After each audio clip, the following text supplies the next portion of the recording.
اپنے پیاروں کے جنازے کو اٹھایا اس نے، اپنے پیاروں کے جنازے کو اٹھایا اس نے۔ اعوذ باللہ من الشیطان الرجیم، بسم اللہ الرحمن الرحیم، الحمدللہ رب العالمین، والصلاة والسلام علی سیدنا شفیعنا ابی القاسم محمد وآلہ الطیبین الطاہرین المعصومین ولعنۃ اللہ علی اعدائہم اجمعین۔ السلام علیکم ناظرین، مدینہ سے کربلا کا آج چوتھا پروگرام۔ کل تک کا جو سفر تھا، یعنی مکہ سے کوفہ کی جانب امام حسین علیہ السلام اور ان کے اہل و عیال اور ان کے اصحاب و انصار کا جو سفر مکہ سے شروع ہوا 8 ذی الحج کو، اب وہ اس منزل تک آ پہنچا کہ ماہ محرم بھی شروع ہو چکا یا ہونے والا۔ میں نے ایک بات عرض کی تھی کہ مکہ سے جب امام چلے تھے تو اس وقت جو اصحاب و انصار خصوصی طور پہ جو مدینہ سے ساتھ آئے تھے وہ اہل و عیال، وہ تو سب ساتھ تھے ہی، لیکن جب سفر شروع ہوا کوفہ کی جانب تو بہت سارے لوگ ایسے بھی تھے جو راستے میں ملے۔ یہ چیزیں میں اس لیے بتا رہا ہوں کہ میں نے ان لوگوں کے بارے میں بھی بتانا ہے کہ ان لوگوں نے میدان کربلا میں کیا کیا کارنامے سر انجام دیے۔ جو لوگ صرف راستے میں ملے، جو لوگ مدینہ سے یا مکہ سے، یعنی کوئی کمٹمنٹ نہیں تھی امام کے ساتھ ان کی، جو صرف راستے میں امام کے پیغام سے، جو دین کا پیغام تھا، جو امن کا پیغام تھا، جو اللہ تعالیٰ کی وحدانیت کا پیغام تھا، جو رسول کی رسالت کا پیغام تھا، امام کا وہ پیغام سننے کے بعد جو لوگ آپ کے ساتھ ہو لیے تھے، ان لوگوں نے کربلا میں کیا کارنامے سر انجام دی، اس پہ بھی ہم بات کریں گے۔ امام کا قافلہ چلتے چلتے ایک ایسی جگہ پہ پہنچا کہ آپ کے ایک ساتھی نے اچانک آواز دی کہ لگتا ہے کہ ہم کسی شہر یا کسی آبادی کے قریب آ گئے ہیں۔ تو ساتھ والے کچھ دوستوں نے یا ساتھیوں نے پوچھا کہ تمہیں کیسے پتہ چلا کہ ہم کسی آبادی کے قریب، کیونکہ یہاں پہ تو کوئی قریب آبادی نہیں ہے، کیونکہ بہت سارے لوگ ایسے بھی ہوں گے ساتھ جو پہلے اس راستہ سے کوفہ جا چکے ہوں گے۔ تو اس شخص نے کہا نہیں، وہ دور سے مجھے کچھ درختوں کے سرے یا درختوں کی شاخیں نظر آ رہی ہیں۔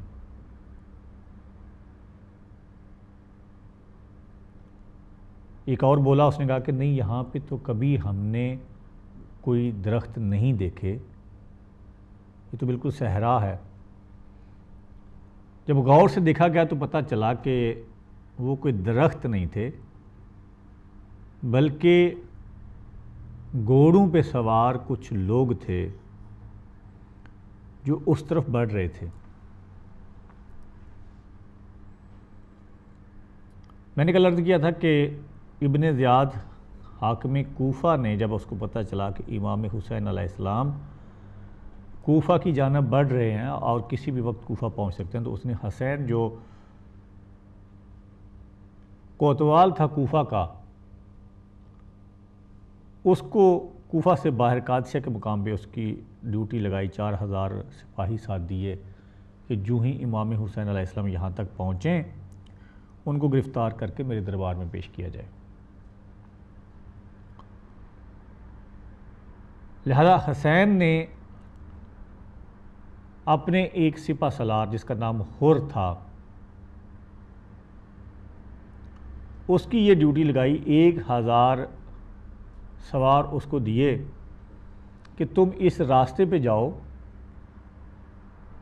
تاکہ امام حسین علیہ السلام کہیں ہماری نظروں سے بچ کے کسی دوسری طرف نہ چلے جائیں، تو تم آگے سے جا کے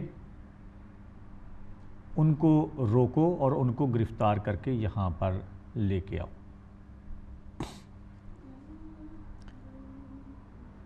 سلسلہ سوز و سلام کا ہے چونکہ، تو میں چاہوں گا کہ ہم ہمیشہ کی طرح اس پروگرام میں بھی سوز و سلام بھی ساتھ ساتھ جاری رکھیں۔ آپ سب سے بھی میں گزارش کروں گا کہ آپ بھی اگر پرسہ داری کرنا چاہتے ہیں، سوز و سلام پڑھنا چاہتے ہیں، امام عالی مقام اور ان کے پیاروں کی خدمت میں ہدیہ عقیدت پیش کرنا چاہتے ہیں، تو آپ بھی ٹیلی فون کال کر سکتے ہیں۔ معذرت کے ساتھ کل ایک دو بھائی نے کہا کہ ہمیں کچھ سوالات پوچھنے ہیں، تو میں معذرت کے ساتھ، چونکہ یہ تاریخ میں پڑھتا ہوں یہاں بیٹھ کے، کوئی ایسا میں عالم یا اسکالر نہیں ہوں، تو اگر آپ کا کوئی فقہ کے متعلق یا کوئی مذہب یا دین کے متعلق کوئی سوال ہے، تو ہمارے بہت سارے علماء و اسکالر جو ہیں وہ پروگرام کرتے ہیں۔ پیر سید مظفر حسین شاہ جماعتی صاحب جید عالم ہیں، اور وہ پروگرام کرتے ہیں 7 سے لے کے 8 بجے تک اسلام شہداء کربلا، تو آپ مطلب کسی بھی عالم سے پوچھ سکتے ہیں۔ ایک تو یہ وجہ کہ میں شاید اتنا نالج نہیں رکھتا، دوسری وجہ یہ ہے کہ چونکہ یہ پروگرام امام مظلوم کربلا اور ان کے ساتھیوں کا جو سفر ہے، یہ کوئی عام سا سفر نہیں ہے۔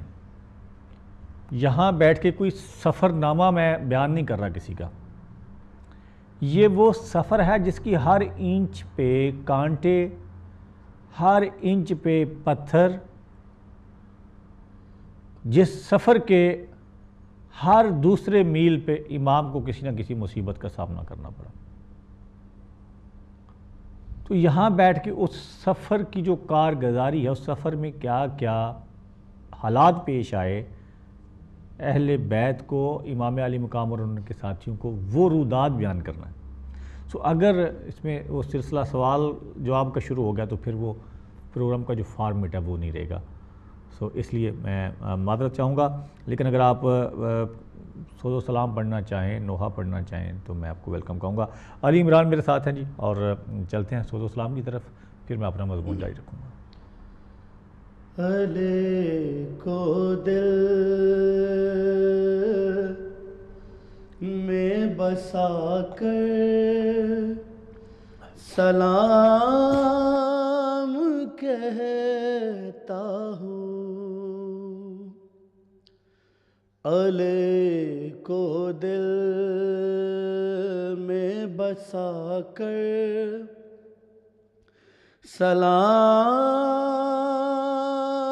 سلام کہتا ہوں،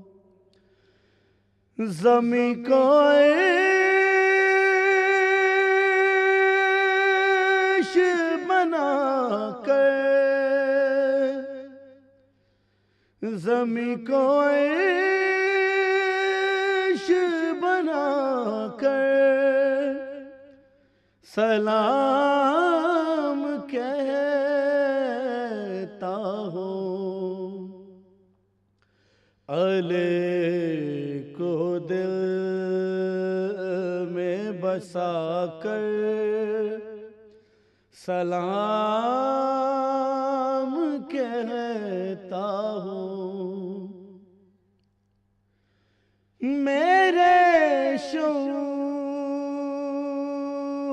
میں آتا ہے جب خیال حسین، میرے شعور میں آتا ہے جب خیال حسین، ہر ایک خیال بلا کر، ہر ایک خیال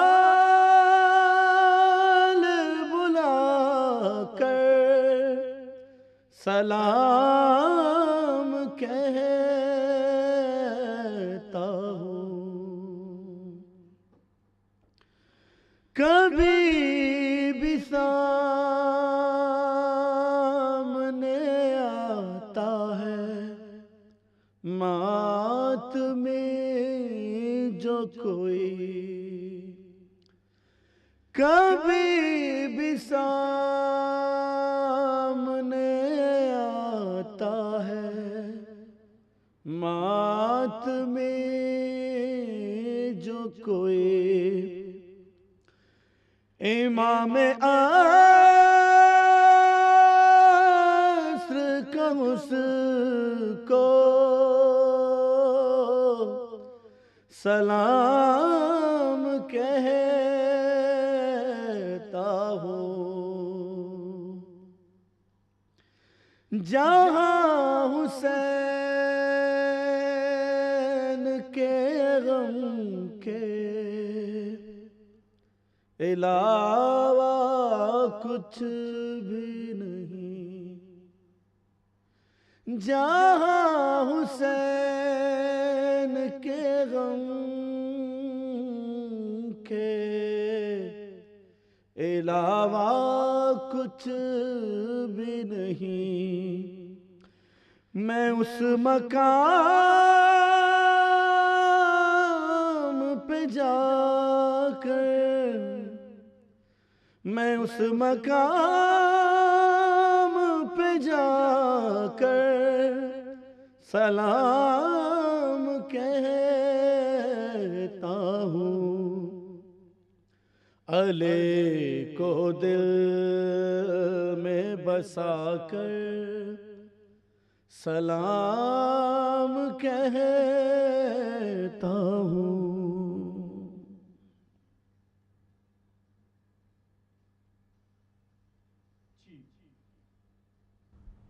سفر کا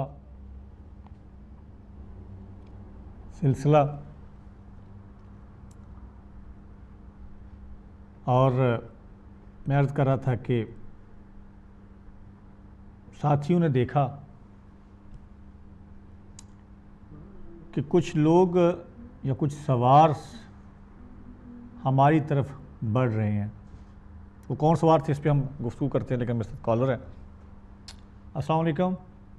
ہلو، السلام علیکم۔ میں تمثیل سخاوت عباس کوہلی سے بات کر رہا ہوں۔ جی جی اور میں مرثیہ پڑھنا چاہتا ہوں۔ جی پڑھیے، بسم اللہ کریں۔ بسم اللہ الرحمن الرحیم۔ باہر ولایت دا کر للہ منظور دعا، باہر ولایت دا کر للہ منظور دعا، چادر زینب دا صدقہ کر للہ منظور دعا، باہر ولایت دا کر للہ منظور دعا، مولا فاطمہ سغرا وانگو ہر ایک بین غریب نو تانگے، مولا فاطمہ سغرا وانگو ہر ایک بین غریب نو تانگے، مدت دے وچھڑے ویر ملا کر للہ منظور دعا، مدت دے وچھڑے ویر ملا کر للہ منظور دعا، قدن سن اوڑی خوشیاں دے قیدی ول آسن وطنا تے، قدن سن اوڑی خوشیاں دے قیدی ول آسن وطنا تے، رل مل بیسن بین برا کر للہ منظور دعا، رل مل بیسن بین برا کر للہ منظور دعا، باہر ولایت دا کر للہ منظور دعا۔ ماشاءاللہ، بہت شکریہ، بہت شکریہ، تھینک یو سو مچ۔ دعائیں قبول کرنے والا جی بالکل خدا کی ذات، اور بہت سے لوگ جنہوں نے مجھے کالز کر کے دعا کی التماس کی، میں گزارش کروں گا کہ آپ سب میرے لیے بھی دعا کریں اور انشاءاللہ العزیز میں بھی کوشش کروں گا کہ آپ سب کے لیے خصوصی طور پہ جو بیمار ہیں اللہ تعالیٰ ان کو شفائے کامل عطا فرمائے سرکار زین العابدین کی بیماری کے صدقے۔ ایک چھوٹا سا وقفہ لیتے ہیں تو دوبارہ آپ کی خدمت میں حاضر ہوتا ہوں۔ Brought to you by Thriller. Ever Travel Limited.